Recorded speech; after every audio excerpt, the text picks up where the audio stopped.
Oke, selamat malam. Selamat datang di webinar kita kali ini. Eh, Terima kasih yang udah datang di sini partisipannya. Kalau dilihat sudah 50 orang. Jadi thank you so much yang udah hadir di sini. Kita sama-sama malam ini akan belajar. Kami dari CYS senang banget kalau kita bisa kumpul di sini, bisa sama-sama belajar. Mungkin supaya tambah semangat ya boleh kolom chatnya dibuka dong, ini sepi banget ya, boleh kali kasih halo-halo dulu di kolom chat nih. Sepi banget soalnya. Boleh sambil menyapa satu sama lain. Barangkali ini meskipun 50 orang bobok semua lagi kan bahaya ya. Jadi silahkan boleh halo-halo di kolom chat. Boleh pakai reaction juga biar layarnya ceria gitu, nggak semuanya nama. Terima kasih yang sudah partisipasi di kolom chat. Nah, berarti bangun semua berarti ya. Nah, sudah ada yang pakai reaction juga. Terima kasih. Dan berikutnya aku mau mengundang nih semua yang ada di sini, baik siswa, baik guru, dosen. Jadi hari ini tuh aku mendapat bocoran dari Ibu Monica bahwa di kali ini di webinar kali ini rame isinya ya. Ada dosen, ada siswa, ada guru, dan ada juga umum ya yang tertarik sekali dengan tema kita hari ini. Wah, kita akan belajar artificial intelligence nih sama Pak Yanto langsung ya. Sebelum ke situ aku mau mengundang teman-teman yang ada di sini untuk kalau memang dalam keadaan yang kondusif dan bisa, aku mau dong kameranya dinyalain biar Pak Yanto nggak kayak ngomong sama nama gitu ceritanya ya. Jadi ngomongnya wajah ketemu wajah gitu, nggak ketemu sama nama gitu kan lebih enak. Nanti Pak Yanto dikirain ngomong sendiri, nanti nggak ada yang dengerin. Wah, terima kasih sudah ada yang on cam. Buat teman-teman yang lain on cam nggak apa-apa, belakangnya berantakan, ada jemuran, ada mesin cuci, nggak apa-apa, nggak masalah. Jadi wajahnya terlihat satu sama lain. Jadi Pak Yanto pun berapi-api nanti. Semangat nanti ya untuk membawakan materi kita hari ini. Nah, gitu. Terima kasih. Buat yang siswa juga boleh nyalain, jangan malu di sini kayaknya wajah-wajahnya sudah para dosen dan guru. Ah, ada siswa juga nih luar biasa. Terima kasih. Halo Pak Ciaming. Iya, yang lain boleh aku undang untuk on cam. Sambil menunggu yang lain on cam, aku mau langsung aja kita akan memulai untuk webinar kali ini biar langsung menuju ke main course. Tapi sebelumnya aku mau mengundang Ibu Monika Raharti untuk memberikan sambutan terlebih dahulu. Silakan Ibu. Oke, terima kasih Marcella Prabowo. Ya, MC kita nih, saya yang memperkenalkan ya, Marcella Prabowo dari Center for Young Scientists. Terima kasih banyak sudah mengundang saya ke sini. Selamat malam semuanya, selamat malam siswa-siswa yang sudah hadir, Bapak Ibu guru yang sudah hadir, Ibu Rosyati yang kelihatannya Pak Agung. Wah, ini banyak nih. Saya nggak bisa lihat satu-satu. Selamat malam semuanya, juga masyarakat Selamat umum. malam Bu, Pak Yos Sampit. Oh, Pak Yos, Sampit, aduh jauh ya kita ya. Tapi kita selalu ketemu di sini di webinar. Ya, jadi malam ini kita akan mengikuti webinar yang kelima dari rangkaian webinar yang diselenggarakan oleh Center for Young Scientists. Sebetulnya ada tujuan khusus ya dari webinar ini, khususnya adalah untuk mempersiapkan siswa dan guru untuk menghadapi Lomba Peneliti Belia 2024 yang sebentar lagi akan berlangsung di berbagai provinsi di Indonesia. Jadi tingkat provinsinya ini akan mulai. Tingkat nasionalnya nanti akan berlangsung bulan Desember di Universitas Multimedia Nusantara di Tangerang. Dan yang internasionalnya akan berlangsung nanti di tahun 2025 setelah pembinaan. Nah, malam ini persiapannya itu akan disampaikan oleh Pak Yanto Sulungbudi. Beliau adalah juri ya selama lomba peneliti belia sejak dari awal itu sudah menjadi juri dan jadi pembina dari tim Indonesia yang berangkat ke internasional. Jadi pengalamannya luar biasa. Dan terima kasih Pak Yanto sudah bersedia hadir malam hari ini. Uh, Tentu saya berharap bahwa webinar ini akan bermanfaat bagi kita semua, bukan hanya untuk persiapan lomba, tapi juga untuk mengisi diri kita supaya tetap update dengan perkembangan zaman terkini ya. Jadi penelitian riset yang menjadi pusat dari perhatian Center for Young Scientists itu selalu akan mencoba untuk mengupdate diri dengan hal-hal terkini. Baik, saya tanpa berpanjang-panjang, saya mengucapkan selamat mengikuti webinar dan mudah-mudahan kegiatan ini bermanfaat untuk semuanya. Terima kasih, saya kembalikan ke Ella. Terima kasih Ibu Monica. Wah, sambutannya membuat kita semangat hari ini. Boleh kita kasih reaksi tepuk tangannya dong, biar ini meriah nih, screen-screennya. Karena ini banyak yang off cam ya. Nah, kayak Kak Javelin, thank you so much. Jadi kalau nanti sepanjang Pak Yanto memberikan paparan-paparan, mau kasih apresiasi di kolom chat, boleh biar meramaikan suasana. Seenggaknya kalau wajahnya tak terlihat, tapi tulisannya terlihat ya. Jadi Pak Yanto pun ikut semangat. Jangan khawatir, nanti di akhir juga ada Q&A. Jadi kalau untuk pertanyaan-pertanyaan nanti boleh dikumpulin nanti di akhir ya. Gitu. Nah, langsung aja biar nggak menunggu lama, langsung aja kita akan masuk ke paparan materi dari Pak Yanto Sulungbudi. Langsung saja kita berikan stage-nya untuk Pak Yanto. Silakan Pak. Terima kasih Ella. Oke, selamat malam Bapak Ibu, adik-adik semua. Ya, jadi hari ini saya akan sedikit cerita atau share tentang yang lagi hype sekarang. Ya, jadi AI yang sebenarnya realistis untuk young scientist. Ya, jadi dalam pertemuan kali ini mungkin saya akan share tentang ada 3 metode ya, misalnya tentang PCA, ada key main sama tree atau decision tree ya. Jadi buat mulai ini ada QR code, kalau mau di coba dipindai, apa istilahnya pindai ya, itu nanti akan diteruskan ke notes daripada acara hari ini ya. Oke, saya lanjut. Jadi mungkin saya mau tanya dulu sebelumnya. Ada yang kenal sama ini? Siapa ini foto yang di sini? Ada yang kenal nggak? Pak Janto. Oh, nah pertanyaannya, saya sedang tersenyum atau cemberut, Bu? Cemberut, Pak. Cemberut, ya. Ada yang lihat tersenyum nggak? Kalau dibalik tersenyum kayaknya, Pak. Oh, enggak. Kalau enggak, coba. Kalau yang pakai kacamata, coba kacamatanya dibuka. Kelihatannya gimana? Berbahagialah yang orang pakai kacamata karena bisa menikmati. Ya, jadi Tersenyum, Pak. tersenyum ya. Nah, berarti siapa ini? Naisila pasti pakai kacamata nih. Ya, jadi kita lihat bahwa kalau gambar yang sama dilihat dengan kacamata yang tepat dan tanpa kacamata itu bisa berbeda.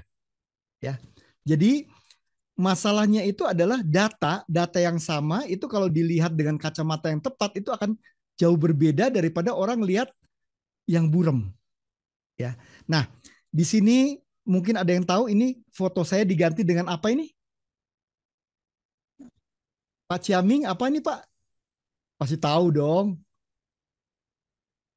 Hah? Oke, ya ini mungkin yang rame beberapa waktu yang lalu yaitu black hole. Katanya ini adalah citra pertama black hole. Mungkin ada yang tahu bahwa black hole ini sebenarnya untuk mendapatkan gambar seperti ini kita butuh uh, lensa atau teropong yang besarnya tuh sebesar dunia. Nah, tapi dengan teknik yang namanya PCA itu kita bisa menghasilkan ya yang kita sebut sebagai Messier 87 atau yang diproduksi oleh Event Horizon Telescope ya. Event Horizon Telescope ini sebenarnya gabungan dari banyak teleskop. Jadi sebenarnya ini ada banyak gambar yang kemudian digabung, diproses sehingga menghasilkan gambar yang seperti tadi kita lihat. Ya, itu merupakan sesuatu yang bahkan sesuatu yang merubah dunia sehingga fisika teori itu bisa jadi muat di halaman pertama dari berbagai media gitu ya. Nah, oke. Saya mau tanya, ini gambar apa ya? Ada yang tahu gambar apa? Gambar apa ya itu ya? Kalau ini bisa lihat juga di chat ya, boleh tulis di chat misalnya apa itu gambar apa ya? Coba saya lihat chatnya. Ada yang nulis di chat nggak nih? Antariksa rambut. Oke, ya. Ini kalau kita lihat begini. Kulit gajah. Oh, gajah. belalai gajah. Ya. Enggak, ada yang bilang belalai gajah itu ekor gajah. Ada yang bilang buntut gajah. Nah, kita lihat kita mungkin kalau yang memang masih dekat berkerabat dengan gajah, maksudnya yang sering melihat gajah itu mungkin tahu ya. Tapi kalau kita lihat dengan kacamata yang berbeda seperti ini, ya, ini akan jauh lebih jelas, ya. Seperti ini kita lihat coba ya. Bagaimana kalau kita lihat seperti ini? Oh, ini lebih jelas, ya. Kebetulan tadi ada yang cukup familiar sama gajah, tapi akan lebih jelas lagi kalau kita lihat dari sudut yang tepat. Ya, jadi data kita itu kalau kita lihat dari sudut yang tepat itu akan jauh berbeda. Sebagai contoh, ada yang tahu ini apa? Ya, ini adalah galaksi. Kita lihat ini galaksi ini, kalau kita lihat sebenarnya dia seperti ini, tapi kita lihat dari sudut pandang yang pas sehingga kita lihat dia berupa satu garis. Jadi kita boleh bilang dia seolah-olah satu garis, padahal sebenarnya ini posisi dari agak miring dan ini kalau posisi dari yang menghadap ke jadi kayak piring daripada galaksi itu sendiri, ya.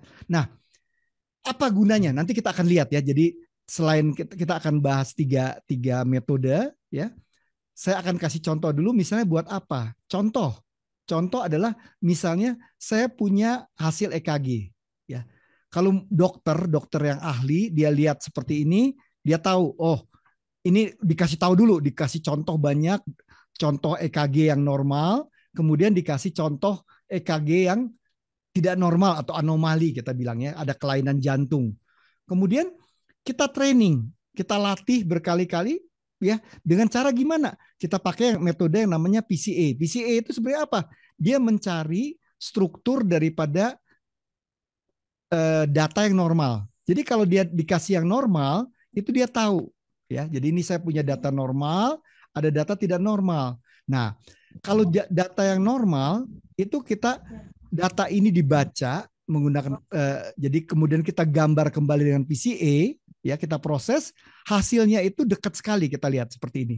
Walaupun lebih mulus ya, yang merah ini adalah hasil rekonstruksi menggunakan PCA, sedangkan yang biru adalah aslinya.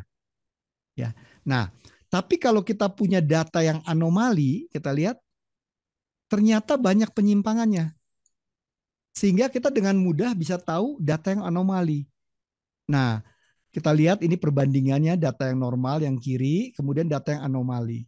Ini buat apa? Bisa buat macam-macam. Data nggak harus data jantung ya, tapi bisa data macam-macam, termasuk data sosial atau apa. Jadi riset-riset sosial juga akan berguna. Sebagai contoh, kita bisa gambarkan misalnya kompetitor kita, misalnya kalau dalam perusahaan, kita gambar posisinya di mana. Nah, untuk dapat ini kita menggunakan teknik yang namanya PCA. Atau kalau tidak, kita bisa lihat menggunakan kita bisa lihat misalnya tentang planet-planet di tata surya kita, ya. Ini kalau sumbu yang ke arah kiri itu adalah kerapatan daripada planet-planet, ke arah kanan atas itu adalah ukurannya, diameternya, sedangkan kanan bawah itu adalah jarak dari matahari, ya. Nah, ini sekedar share dan mungkin pamer lah ya. Saya juga baru publikasi. Ini publikasinya itu dengan teman-teman dokter. Ini semua dokter ya kecuali saya. Ya kalau kita lihat ini dari ini ya temannya Bu Monica ini dokter Prof ya, Profesor Melina ya. Itu semuanya dokter. Kemudian mereka mau mengolah data tentang gagal ginjal. Mereka dapat data yang sangat besar, data seluruh Indonesia. Kemudian mereka bingung. Mereka minta bantuan saya. Kemudian saya bilang, ini nanti mau gimana? Dia bilang, oh cara mengolahnya begini. Saya bilang, wah kalau gitu publikasinya bisa baru muncul mungkin 5 tahun lagi karena waktunya lama gitu kan. Nah kemudian saya usul bagaimana mengolah menggunakan AI. Ya sebenarnya waktu itu pertama kali kita menggunakan tree. Ya sehingga hasilnya itu kalau tree itu termasuk yang cukup mudah dimengerti oleh teman-teman dari bidang yang lain, sehingga hasilnya bisa tahu, oh gagal ginjal ini penyebab utamanya apa. Nah dari situ mereka kemudian bisa mengambil kesimpulan. Ya, mungkin kalau yang dari life science ya, ini baru-baru ini, baru mungkin sekitar sebulan 2 bulan yang lalu, itu baru diluncurkan yang namanya uh, Alpha Fold. Ini salah tulis nih, maaf. Saya mungkin salah ketik ini ya. Alpha Fold ya. Ini kalau protein itu kan selalu berubah-ubah bentuknya. Ya, jadi strukturnya tuh berubah terus, dinamis. Nah, kalau kita kasih obat atau kita kasih bahan tertentu, dia akan berubah strukturnya, tapi dia juga tidak statis. Nah, yang terjadi adalah selama ini setelah dikasih interaksi dengan misalnya obat, kemudian itu kita bekukan sehingga kita dapat seolah-olah foto dalam keadaan diam. Artinya apa? Kita cuma dapat dalam kondisi tertentu. Nah, dengan ini kita bisa simulasikan sehingga kita bisa melihat mekanisme interaksi antara obat dan protein. Jadi harapannya ini akan menjadi membuka kesempatan baru untuk penemuan-penemuan obat-obat baru yang cepat sekali, gitu kan? Oke, apa yang kita akan gunakan kali ini? Kali ini saya akan menggunakan yang namanya Orange Data Mining. Ya, kenapa? Orange Data Mining ini sebenarnya adalah cara dia sebenarnya gabungan ya, tapi salah satunya adalah AI untuk mengolah data secara sederhana. Dan ini dikembangkannya bukan oleh orang-orang komputer, bukan oleh orang matematik, tapi oleh orang-orang life science. Ya, di sini saya tulis KISS. Kenapa? Karena mudah sekali, dia simple. Jadi keep it simple. S yang terakhirnya silakan cari sendiri. Ya, nah, oke. Kenapa kok kita perlu main-main dengan AI seperti ini? Karena apa? Sekarang ini yang sangat apa ya, merupakan sesuatu yang sangat hebat, yaitu deep learning, dan ini adalah langkah buat masuk ke deep learning. Ya, kalau kita main PCA, kita main tree, kita main yang lain-lain, itu semua kalau secara matematis itu fungsi-fungsinya linear. Sedangkan kita mau masuk ke sesuatu yang lebih kompleks lagi. Kita masuk ke non-linear. Sehingga kalau kita tadinya kita punya PCA, kita bisa pakai yang namanya feature extraction. Ya. Di sini kalau kita pakai PCA, kita bisa pakai yang namanya autoencoder. Tapi itu cerita lain. Ya, saya cuma cerita kira-kira prospeknya seperti apa. Jadi sebenarnya apa intinya? Intinya adalah kita punya data. Data ini mungkin saking kompleksnya kita nggak bisa mengekstrak informasi dari sana. Kalau ini kita bisa bikin jadi sesuatu yang sederhana, maka kita bisa belajar banyak dari data tersebut. Ya. Nah, data ini mungkin kompleks, ada banyak, misalnya ada 100 variabel gitu ya. Nah, dengan PCA ini kita bisa membuat menjadi cuma 2 variabel atau 3 variabel sehingga kita bisa gambar dan secara visual kita bisa lihat. Nanti kita akan lihat seperti apa. Jadi data atau semakin banyak itu belum tentu semakin baik, gitu kan? Kalau kita mau ngolah data yang banyak belum tentu semakin baik. Tapi kalau kita bisa bikin data itu menjadi lebih sederhana tanpa kehilangan informasi, maka kita akan mendapatkan sesuatu yang jauh lebih baik. Ya. Nah, oke. Bagaimana sih prosesnya? Saya mau kita main contoh ya. Jadi kita bagaimana kalau kita mau main dengan contoh. Sebentar, ini saya mau pindah. Ini adalah orange ya. Saya punya orange. Orange ini kalau kita lihat, saya bisa bikin data. Saya bisa bikin atau saya bisa pakai data yang sudah ada ya. Memang kita bisa masukkan data sendiri, bikin pakai Excel, pakai apapun ya. Tapi saya mau biar gampang, saya mau pakai waktu kita sangat terbatas, saya mau pakai contoh data yang ada. Saya mau pakai contoh data tentang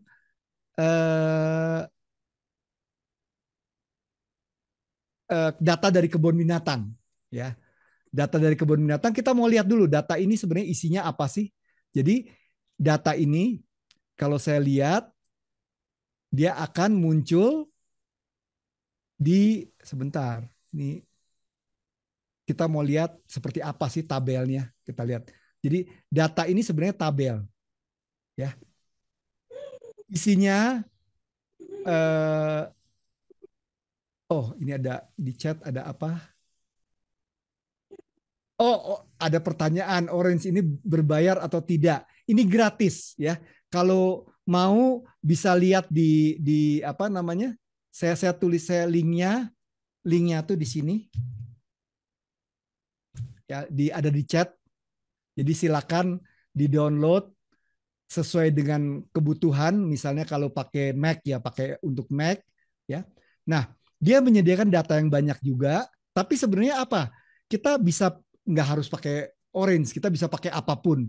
Cuma dengan Orange ini mungkin untuk pemula ini akan mudah sekali. Jadi di sini ada contoh, kita punya berbagai binatang. Kok saya salah ini? Apa ini?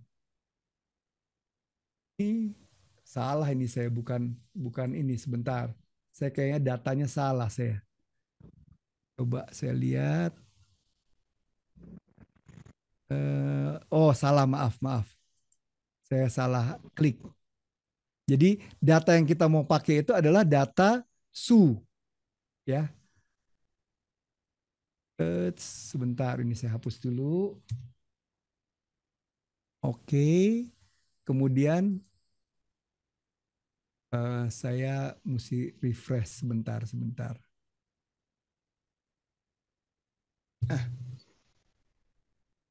Ini saya tampilkan lagi datanya. Nah, kita lihat ini nama ini adalah nama binatangnya. Kemudian di sini ada contoh dia berambut atau tidak, ya, berbulu atau tidak. Kemudian bertelur atau tidak dan seterusnya, ya. Nah, saya punya data seperti ini terus saya mau golongkan. Kira-kira seperti apa ya? Nah, kalau saya lihat data gini terus saya bingung ini. Ini datanya ada banyak sekali, ada berapa nih? 1, 2, ada 16 features, kita bilang features ya. 16 jenis apa yang berbeda-beda. Nah, apa yang saya bisa lakukan? Nah, salah satu cara adalah saya bisa menggunakan yang namanya PCA. PCA itu seperti apa sih? Kita lihat di sini. Saya punya, saya bisa gambar dulu. Saya jangan PCA dulu lah. Saya coba data ini, saya mau coba gambar. Kalau ini saya gambar, saya pakai scatter plot misalnya. Kita lihat, ya. Seperti ini, kita nggak bisa dapat apa-apa karena jawabannya cuma yes sama no, ya. Nah, tapi kalau kita pakai PCA, kita ganti dengan PCA, kita ubah dulu, kita pakai PCA, kemudian kita lihat coba, ya. Kita lihat bahwa dia sebentar ini sebenarnya PCA ini dia ada berapa variabel, ada banyak variabel, tapi sebenarnya nggak penting sebanyak itu gitu. Kalau kita pakai 2 variabel saja, itu informasinya itu sudah lumayan banyak. Ya, kita coba gambar. Ya, dari hasil ini kita coba gambar, kita pakai plot. Kita plot. Kita lihat. Saya punya gambar seperti ini. Nah, kita lihat ini saya punya ada satu kelompok di sini, ada satu kelompok di sini, ada satu kelompok di sini, ya. Kita lihat dia berbeda-beda. Kebetulan data kita ini adalah sudah ada jenisnya. Jadi apakah dia mamalia, ikan dan sebagainya. Jadi kita bisa buat kan kita mau belajar. Jadi kita bisa pakai buat perbandingan. Kita lihat di sini ada yang warna pink ini itu adalah mamalia ya. Jadi kalau kita lihat di sini ini apa? Kita lihat. Oh, kita nggak tahu ini apa ya? Gimana caranya supaya kita tahu? Yang kita pilih kita mau tampilkan. Yang kita pilih kita tampilkan di sini. Ya. Jadi data tabelnya kita tampilkan.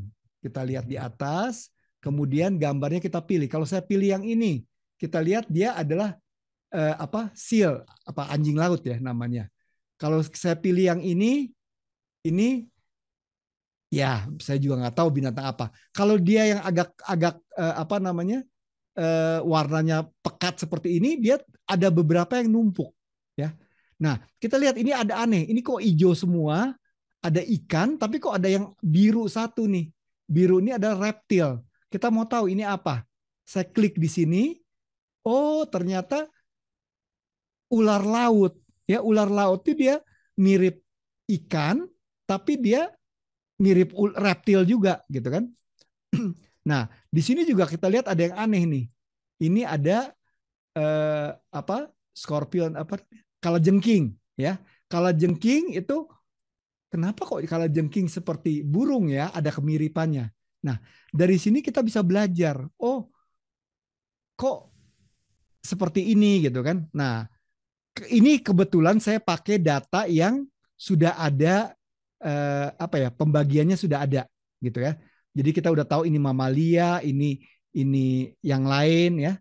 Nah, sekarang kalau saya mau coba, saya menggunakan data, saya bikin data baru ya. Saya bikin data baru. Ini data ini untuk dapat data 2 dimensi saya bisa olah ya.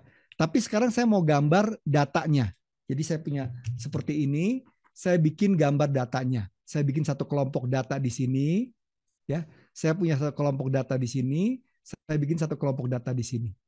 Nah, data ini saya kalau manusia ini kan data karena saya gambar di 2 dimensi. Jadi gampang kelihatan. Oh, ini satu kelompok, ini satu kelompok, ini satu kelompok. Tapi kalau datanya 5 dimensi, saya nggak mungkin gambar.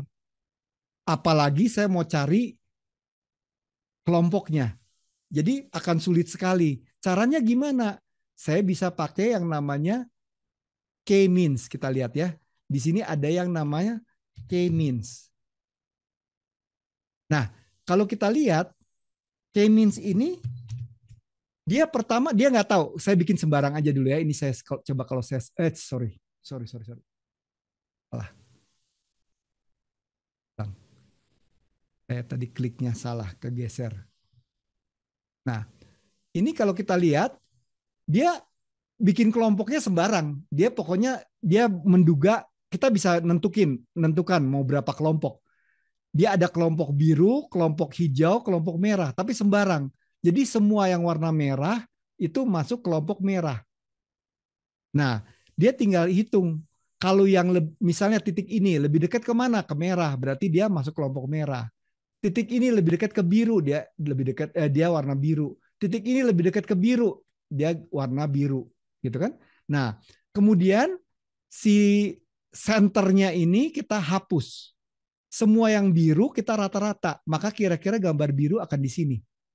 Ya, senternya biru akan di sini, hijau akan di sini, merah mungkin akan di sini. Mungkin nggak ya di sini ya. Kita coba ya. Kalau ini saya proses berikutnya. Nah, betul kan? Ini ngumpul di sini, ini senternya di sini, ini di sini. Kemudian apa yang terjadi? Dia mulai bikin, ini kan berarti kalau kita lihat titik ini lebih dekat ke biru dong, karena birunya udah pindah. Biru yang senternya udah pindah. Jadi dia akan berwarna biru. Ya, dia hitung jaraknya, dia update lagi. Oh, ini jadi biru, ini jadi merah, ini jadi hijau. Ya, kita lihat. Oh, ini dia bikin 3 kelompok seperti ini. Tapi kita boleh coba, kita ubah ya. Kalau saya ubah misalnya sembarang gitu ya. Kemudian ini saya mau geser misalnya ke sini gitu ya. Ke sinilah misalnya. Ini nggak ada yang ke biru ya, nggak apa-apa ya. Kita coba. Seperti itu. Birunya mendekat. Wah, dia masuk kelompok biru. Tuh kita lihat, kalau ini saya proses terus, akhirnya dia kelihatan dia membagi kelompok yang baik. Dari sini saya bisa lihat, oh ini ada 3 kelompok data. Ya, jadi kita bisa mencari kelompok-kelompok data dengan main-main seperti ini. Ya, ada lagi yang menarik. Ya, ini kalau kita lihat, ini kalau saya data dari kebun binatang tadi, saya mau pakai yang namanya tree. Ya, kita lihat. Kalau saya punya tree, ya, kemudian kita mau coba gambar. Kita lihat hasilnya. Nah, kita lihat dia mau menggolongkan caranya gimana? Dia cek, oh kalau dia menyusui, maka dia pasti mamalia. Kalau tidak menyusui, pasti bukan mamalia. Nah, mamalia udah jadi satu kelompok sendiri. Tapi kalau dia tidak menyusui, apakah dia berbulu? Kalau dia berbulu, dia burung. Kalau tidak berbulu, maka dia bukan burung. Nah, kita cek lagi apakah dia punya tulang belakang. Kalau dia punya tulang belakang, maka kita cek berikutnya apakah dia punya sirip. Kalau dia punya sirip, maka ikan. Kalau tidak, kita nggak tahu ya. Kita cek lagi apakah dia di air atau tidak. Kalau di air berarti dia amfibi dan seterusnya. Ya, jadi si tools-tools seperti ini akan membantu kita buat memahami data kita sehingga kita bisa melihat data dari sudut yang tepat. Ya, kita bisa mengambil informasi, belajar dari informasi dari sana, kita bisa belajar tentang data kita sendiri. Oke, mungkin itu sekedar saya buat pengenalan saja, ya. Jadi kalau kita kembali lihat, bentar saya mau tunjukkan lagi. Jadi ini gampang sekali karena apa? Dia grafik, ya. Jadi kita tinggal drag terus pilih, drag pilih gitu kan. Nah, kita bisa pakai dataset yang sudah ada, kita bisa pakai file CSV, file dari Excel atau dari apapun, ya. Kita bisa getik data, bikin data table, kita bisa save dan sebagainya. Kita bisa tampilkan dalam bentuk macam-macam. Jadi ini ada banyak toolsnya, ya. Tapi pada prinsipnya apa? Si program ini itu dibuat supaya kita memudahkan kita menggunakan. Jadi akan gampang sekali, gitu kan? Jadi buat benar Pak Zulkarnain, ini bagus buat identifikasi, buat analisa data, gitu kan? Oke, tadi ada pertanyaan dari apa nih Pak Kaledeo ya, itu kenapa kok ini saya mungkin tadi saya terlalu cepat. Kenapa kok amfibi 75%? Artinya apa? Mana tadi amfibi? Oke.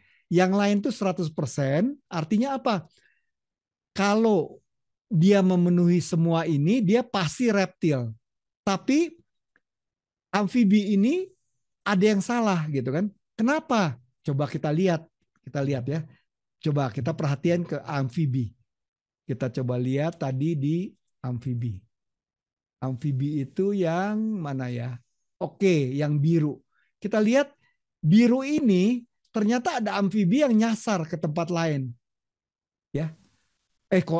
Amfibi ini sih amfibi itu ya biru bener ya. Biru ini 1 2 3 ya.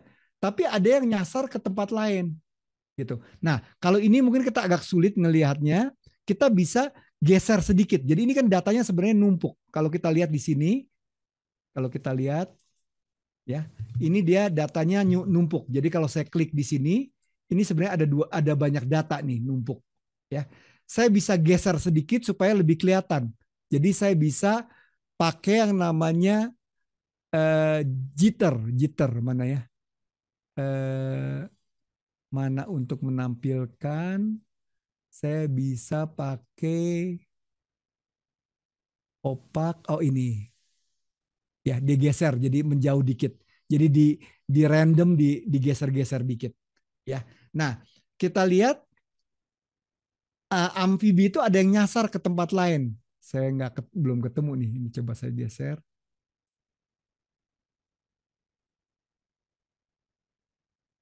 Amfibi itu satu. Oh ini ya.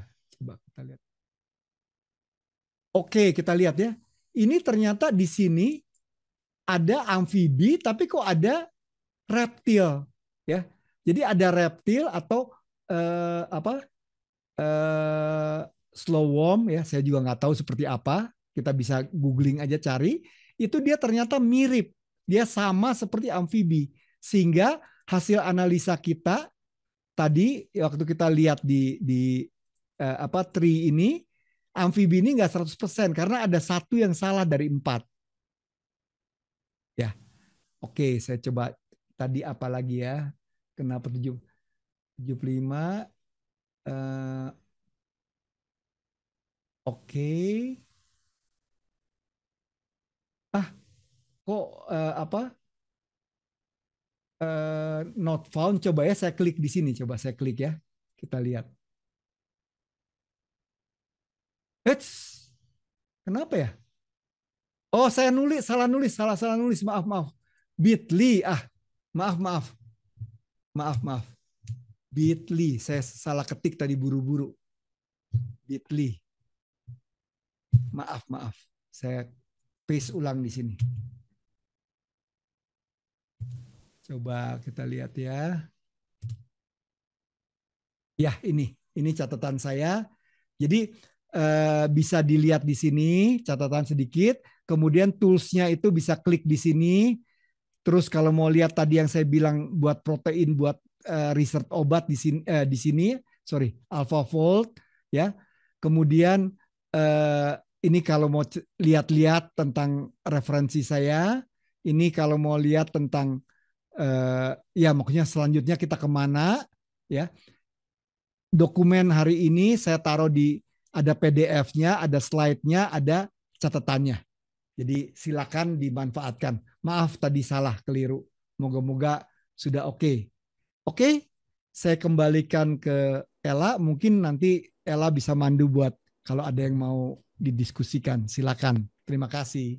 Siap, terima kasih Pak Yanto. Kita kasih reaction dulu untuk Pak Yanto biar tambah semangat nih. Kita kasih reaction dulu. Terima kasih Pak Yanto, penjelasannya singkat, padat, dan tentunya menambah pengetahuan kita juga. Tenang aja teman-teman, kita ada waktu untuk Q&A. Tapi sebelumnya biar kita ada transisi yang cantik dikit, kita foto bareng dulu kayaknya ya, lebih seru kayaknya. Jadi untuk teman-teman yang masih off cam, coba di on cam kan dulu sebentar, kita mau foto ramean. Terus aku mau minta tolong Pak Yanto untuk di stop share screen-nya Oh, biar oke. layarnya Oke. kita full gitu. Nah, dan Ibu Monica sudah ready untuk akan foto kita sama-sama. Ibu Monica, apakah siap? Yuk, dah.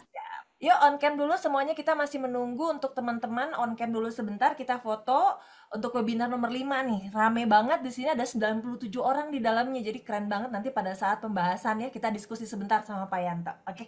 Kita akan sudah siap ya? Kita nggak tungguin lagi yang nggak on cam. Langsung saja Ibu, kita akan hitung 5 hitungan karena ini ada 98, jadi ada beberapa page gitu ya. Ditahan aja posenya. Siap? Yuk kita foto bersama terlebih dahulu. Yo, 5, 4, 3, 2, 1. Oke, mantap. Lagi ya. Sekali lagi, barangkali yang itu gagal, ada yang blur kan, ada pilihan ya. Siap, sekali lagi 5 hitungan. Yuk. 5, 4, 3, 2, 1. Ditahan. Oke. Sip. Aman, Bu? Aman. Aman. Oke, terima kasih teman-teman sekalian. Nah, berikutnya kita mau buka dulu pertanyaan. Waktu terbatas dan aku percaya pasti semua pada excited, tapi kita akan coba batasi dulu. Nah, jadi silakan yang mau diskusi dikit-dikit mumpung langsung sama Pak Yanto ya, sama pakarnya, boleh raise hand. Kita akan ambil 2 orang yang raise hand pertama. Silakan yang mau bertanya boleh raise hand langsung aja. Kita lihat dari duluan siapa raise hand-nya.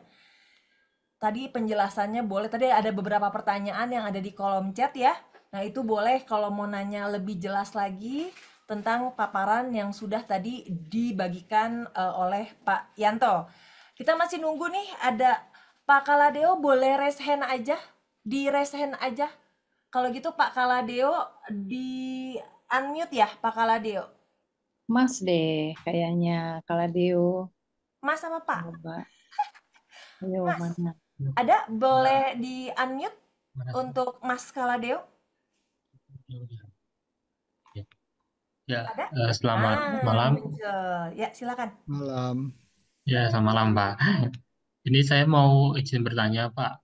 Apakah untuk yang Orange ini itu ada video tutorial yang apa namanya Bapak sarankan atau kursus atau pelatihan gitu ya, Pak? Yang biar semakin mahir apa namanya? Kan karena kan Orange ini saya juga tertarik, cuman agak bingung juga karena masih awal-awal. Ada nggak, Pak? Ya, Terima kasih. jadi Itu saja. kalau sempat eh, ke site-nya itu kalau di dokumen yang saya share itu di tools ada paling atas tuh Orange Data Mining. Itu kalau diklik maka akan masuk ke website-nya ya. Dari website itu ada banyak video-video tutorial atau kalau tidak bisa ke YouTube. Terus coba ketik aja ke YouTube kemudian ketik Orange Data Mining. Nah, itu banyak sekali contoh-contoh. Dan yang menariknya contoh-contoh itu sangat sangat Gen Z ya. Jadi panjangnya tuh cuma sekitar mungkin 3 menit, 5 menit, 6 menit gitu.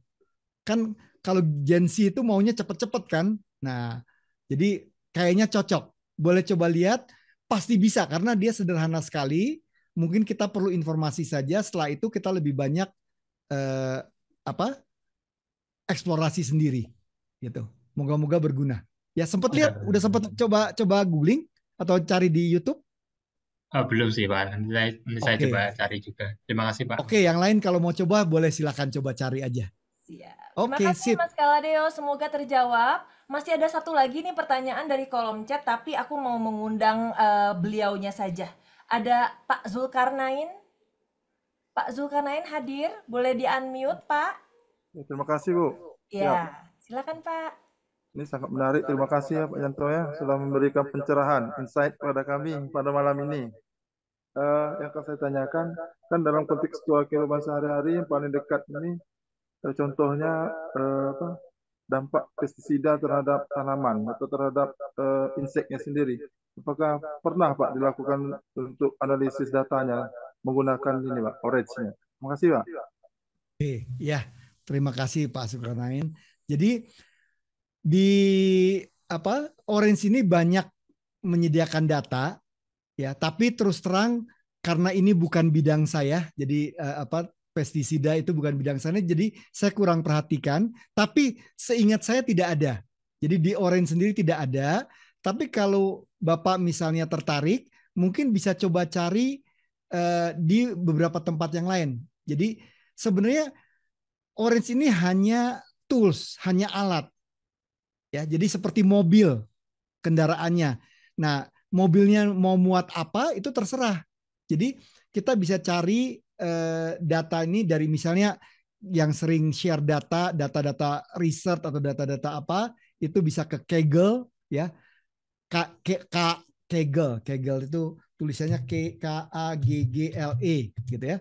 Nah, ini bisa coba di googling aja, cari Kaggle data gitu kan. Boleh coba cari pesticide efek gitu misalnya di Kaggle ya.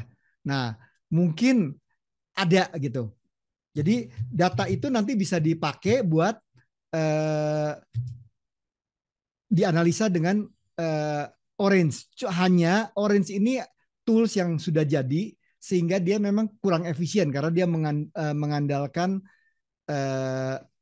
kemudahan. Jadi kalau kita mau yang efisien, mungkin bisa pakai Python atau pakai yang lain. Tapi kalau datanya masih kecil-kecil, mungkin di bawah 1000 gitu, ini pakai atau sampai beberapa ribu gitu, itu masih cukup gampang pakai Orange asal komputernya cukup kuat gitu. Tapi kalau datanya sudah sangat besar, misalnya kayak yang tadi saya share data tentang gagal ginjal itu datanya tuh sampai berapa juta rasanya ya. Itu datanya, jadi datanya tuh ratusan ribu, tapi kolomnya tuh banyak sekali, sehingga datanya tuh jadi jutaan. Nah itu pada pakai tools-tools gitu ngehang semua itu. Harus mau nggak mau kita harus pakai Python gitu. Jadi data itu mungkin ada, nanti saya akan coba cari juga mungkin di tempat lain ada, tapi di Orange rasanya saya belum nemu. Itu Pak, moga-moga menjawab. Makasih Pak. Terima kasih, Pak. Terima kasih Ya. Pak Zulkarnain, semoga terjawab pertanyaannya.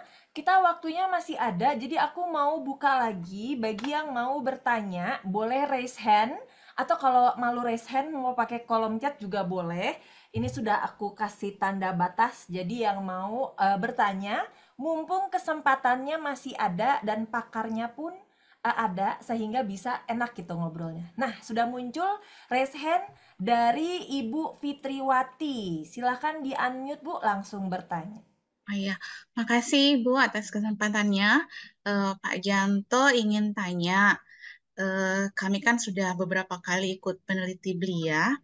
Kira-kira untuk aplikasi Orange ini cocoknya untuk jenis penelitian apa yang bisa kami gunakan?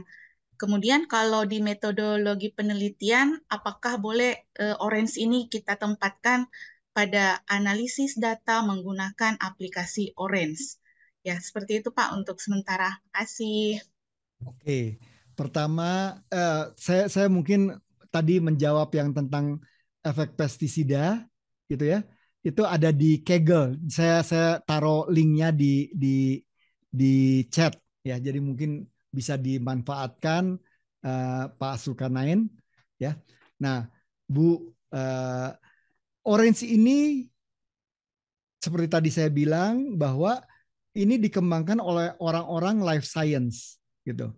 Supaya karena orang life science itu sebagai user, pengguna. Jadi dia mungkin tidak terlalu penting dengan matematikanya dari macam-macamnya. Tapi dia bisa macam-macam. Jadi ada pertanyaan apakah bisa buat regresi? Bisa. Dia bisa buat regresi ya. Kemudian bisa macam-macam metode. Dan kalau zaman dulu statistik kita tahu ya paling regresi dan sebagainya, ANOVA dan sebagainya. Nah, zaman sekarang itu mulai tergantikan ya. Kita mulai menggunakan yang namanya AI. Jadi ini bisa digunakan untuk meneliti berbagai bidang, bahkan banyak yang pakai buat sosial, ilmu-ilmu sosial, mau ilmu-ilmu ya apa namanya IPA juga oke, mau berbagai macam. Jadi bisa apa saja, tinggal kreativitas kita. Kemudian ini bisa jadikan hasilnya bisa nggak? Bisa. Tapi kita juga harus tahu. Misalnya kita menggunakan tadi PCA. PCA itu sebenarnya apa? PCA itu mengubah dari data yang dimensinya tinggi. Misalnya tadi dia ada, saya lupa tadi 20 variabel misalnya kan. Kita ubah hanya jadi 2 variabel. Dengan begitu saya bisa gambar di 2 dimensi sehingga buat manusia mudah melihatnya ya. Dan kalau kita lihat datanya itu kan data biner, data yang cuma ya tidak, yes or no, yes or no. Kita bisa ubah menjadi data numerik yang angkanya bisa berapa saja sehingga dari situ saya bisa lihat strukturnya gitu. Ini sesuatu yang menarik dan bisa sekali buat kita pakai buat macam-macam. Dan ini metode-metode yang standar. Terus terang nanti ini kan pilihannya banyak sekali, ada banyak metode. Silahkan pakai, tapi jangan terus pakai udah berhenti di situ juga. Misalnya mau pakai tadi tree gitu ya, mungkin bisa googling, cari tentang tree sehingga ngerti tentang tree ya. Jadi saya waktu itu bantu dokter-dokter, pertama mereka nggak ngerti tentang tree. Tapi setelah itu saya coba jelaskan, mereka ngerti sehingga mereka bisa terima dan mereka bisa ngambil kesimpulan. Karena saya tidak kompeten buat ngambil kesimpulan. Saya bisa mengolah, bisa merekomendasikan, tapi saya tidak bisa memutuskan gitu. Jadi bisa saja, cuma jangan berhenti di, oh saya pokoknya pakai nggak tahu ini apa gitu kan. Kita harus pelajari. metode itu seperti apa gitu. Ya Bu, moga-moga menjawab. Semoga terjawab Ibu Fitriwati. Jadi memang kali ini memang karena waktu juga, ini hanya diicip aja ya sama Pak Yanto. Pak Yanto pun udah mengirimkan link tadi, mungkin sama Pak Yanto boleh dikirim lagi Pak di grup chat tadi yang bit.ly-nya Pak Yanto, bahwa di situ Ya. juga udah di share semua ya sama Pak Yanto pintu-pintu masuknya untuk kita explore lebih jauh lagi, karena ini hanya icip-icip sekedar perkenalan aja. Nah, aku akan memberikan atau membuka orang terakhir yang mau mengajukan pertanyaan atau diskusi sedikit sama Pak Yanto. Masih ada yang bingung setelah baca-baca tadi yang di bit.ly, boleh kesempatan terakhir, boleh raise hand atau boleh di kolom chat. Orang terakhir yang mau mengajukan pertanyaan di malam hari ini di webinar nomor 5 nih kali ini nih untuk persiapan kita LPB. Ada?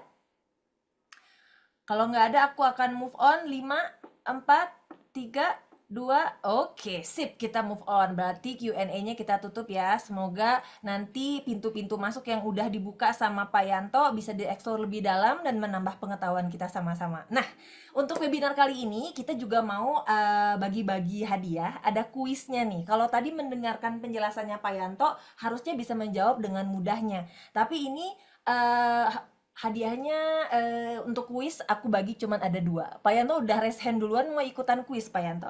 Kan, boleh nggak ini ada pesan-pesan dikit? Boleh dong, silakan Gitu. Pak. Oke, jadi sebenarnya kita dengan waktu sangat singkat ini, saya tidak berharap bahwa semua menguasai, wah langsung jadi ahli orange, gitu kan? Tapi saya mau coba menunjukkan contoh-contoh, ya. Dan saya yakin pada bisa explore sendiri, kan ini sudah biasa main-main dengan belajar sendiri, karena kalau peneliti itu pasti mesti banyak belajar sendiri, gitu. Harapannya adalah dengan link tersebut, di link itu di dalamnya ada banyak link-link lagi, ya kita bisa banyak belajar, bisa eksplorasi, dan mungkin bisa saling share dengan teman-teman yang lain.